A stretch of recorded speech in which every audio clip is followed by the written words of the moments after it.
حضرت عبداللہ بن عباس رضی اللہ عنہ روایت کرتے ہیں کہ نبی اکرم صلی اللہ علیہ وآلہ وسلم نے ارشاد فرمایا، اللہ تعالیٰ کے نزدیک کوئی بھی دن ذوالحج کے پہلے عشرے کے دنوں سے زیادہ عظمت والے نہیں ہیں، اور ذوالحج کے پہلے عشرے کے دنوں میں عمل کرنے سے زیادہ اللہ تعالیٰ کے نزدیک اور کوئی عمل زیادہ پسندیدہ نہیں ہے۔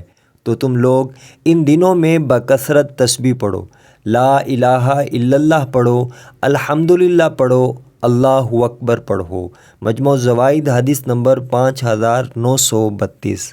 حضرت ابو سعید خدری رضی اللہ عنہ روایت کرتے ہیں کہ نبی اکرم صلی اللہ علیہ وآلہ وسلم نے ارشاد فرمایا، اے فاطمہ، اٹھ کر اپنی قربانی کے جانور کے پاس جاؤ اور اس کو ذبح کرنے کے وقت اس کے پاس موجود رہو، کیونکہ اس کے خون کا جو بھی قطرہ گرے گا اس کے عوض میں تمہیں یہ چیز ملے گی کہ تمہارے گزشتہ گناہوں کی مغفرت ہو جائے گی۔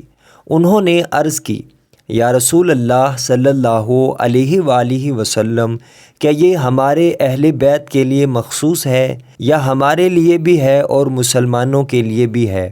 تو نبی اکرم صلی اللہ علیہ وآلہ وسلم نے ارشاد فرمایا، بلکہ یہ ہمارے لیے بھی ہے اور مسلمانوں کے لیے بھی ہے۔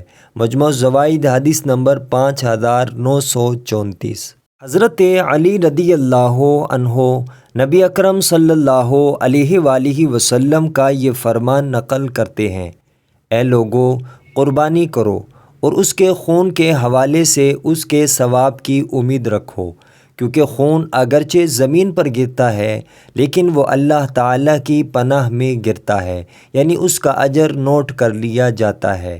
مجموع الزوائد حدیث نمبر 5936۔